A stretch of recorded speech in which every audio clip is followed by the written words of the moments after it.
એક તરફ બગદાણા ધામના સંત પૂજ્ય બજરંગદાસ બાપાની 49મી પુણ્યતિથિના સમાચાર છે, તો બીજી તરફ બગદાણા વિવાદ જે ચાલી રહ્યો છે, લોક સાહિત્યકાર માયાભાઈ આહિર સામે કોળી સમાજની ગરમાગરમીના સમાચારો છે.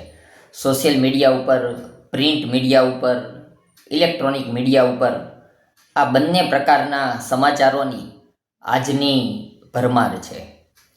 પ્રેમયોગ ફાઉન્ડેશનના રણધીરસિંહ ઝાલાની એક પોસ્ટ વાંચી કે જ્યારે બજરંગદાસ બાપાનું નિધન થયું, તેઓ દેવ થયા એ પહેલાં 4 દિવસ પહેલાં તેઓએ જે વાત કરી હતી એ વાત આજે ખૂબ પ્રાસંગિક જણાઈ છે.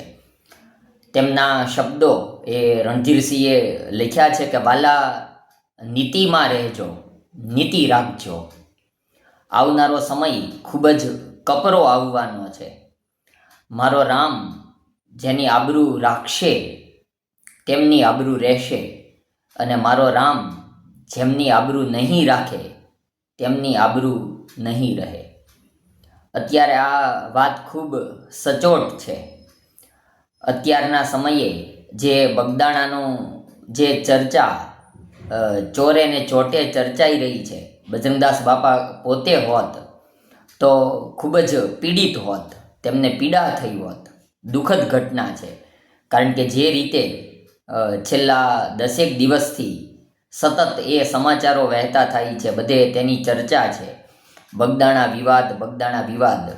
પૂજ્ય બજરંગદાસ બાપાની તો બગદાણા ધામ એ તપોભૂમિ છે, એટલે કેવો વિચાર આવ્યો કે જો અત્યારે બજરંગદાસ બાપા હોત તો.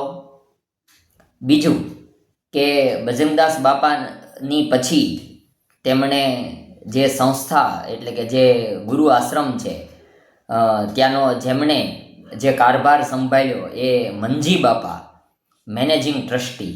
આમ તો આ મેનેજિંગ ટ્રસ્ટી જેવા નાનકડા મુદ્દાને કારણે આટલું મોટું સ્વરૂપ અપાયું છે, અને કોળી સમાજ, માયાભાઈ આહિર પરિવાર એ સમાજ સામે આવેલા છે.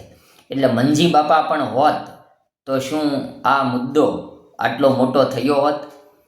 બજરંગદાસ બાપા હોત તો તેઓ તો સ્પષ્ટ વક્તા અને કડકાઈથી બોલનારા સંત પુરુષ.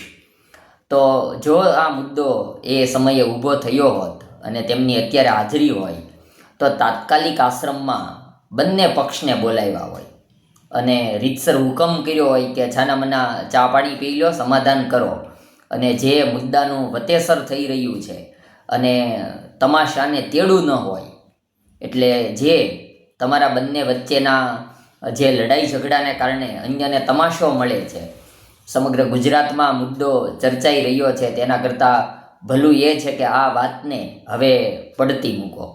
પણ કમનસીબે આવા સંત પુરુષ બજરંગદાસ બાપા અત્યારે છે નહીં.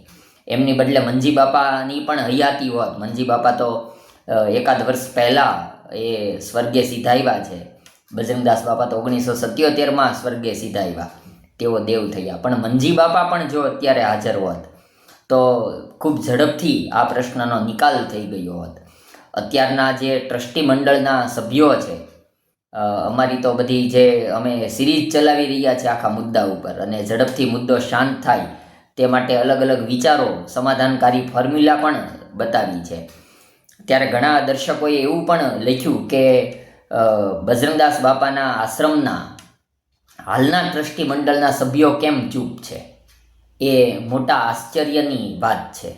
એટલે જો તેઓ પણ કોઈ બોલીને અથવા સમાધાનકારી કોઈ ફોર્મ્યુલા બતાવે અને એવું બતાવે કે ભાઈ આ મુદ્દો ચર્ચાઈ રહ્યો છે, તેના કારણે બગદાણા ધામ એ વિવાદના કેન્દ્રબિંદુમાં રહે છે. એ જે કોઈ રાજકીય મેટર હોય કે જે કોઈ પણ વાત હોય, અમે તો તેના બધા ટ્રસ્ટીઓના નામની યાદી પણ તમારી સાથે અગાઉની એક સ્ટોરીમાં શેર કરી છે. અને ચમાડીના પરમ ભક્ત બટુકસિંહ ચમાડી અને તેમના દીકરા એ રણજીતસિંહ અત્યારે ટ્રસ્ટી મંડળમાં છે. તેમની સાથે તો મેં ફોન ઉપર રૂબરૂ 2 દિવસ પહેલાં વાત પણ કરી. તેઓ આઉટ ઓફ ઇન્ડિયા હતા 31st ને સેલિબ્રેશનની બધી ઉજવણીને કારણે, પણ તેમણે જણાવ્યું કે હજુ હું ઇન્ડિયામાં આવ્યો જ છું અને સમગ્ર મુદ્દાની મને ઘટનાની ઘટનાથી કરવામાં આવ્યો છે. ઝડપથી મુદ્દો શાંત થાય ત્યારે અમે પણ જણાવ્યું કે તમે તેના વિશે કંઈક વાત કરો. તો તેઓનો પણ મત એવો છે કે અત્યારે આમાં કંઈ બોલવા જેવું નથી. જ્યારે અમારી મિટિંગ મળશે, અમારી ટ્રસ્ટીઓની જે બેઠક હશે ત્યાં પછી જે કોઈ પણ નિર્ણય આપવામાં આવશે તો ત્યારે જણાવશું. પણ બધાની અપેક્ષા એવી છે કે ઝડપથી એ કંઈ બોલવામાં આવે અને ટ્રસ્ટી મંડળ તરફથી ભારતીય જનતા પાર્ટી પણ કરી શકે. મોરારી બાપુનો પણ વિચાર અગાઉ આપેલો છે, પણ આ મુદ્દો એટલો વણસી ગયો છે, બંને પક્ષે કોઈ નમવા તૈયાર નથી. ને આમાંથી કોઈ ટ્રસ્ટી મંડળમાંથી કે મોરારી બાપુ કે ભારતીય જનતા પાર્ટી કોઈ પ્રયત્ન પણ કરતા હશે, છતાં તેઓ કોઈ મચક બંને પક્ષ આપતા નથી. એ કમનસીબીની વાત છે.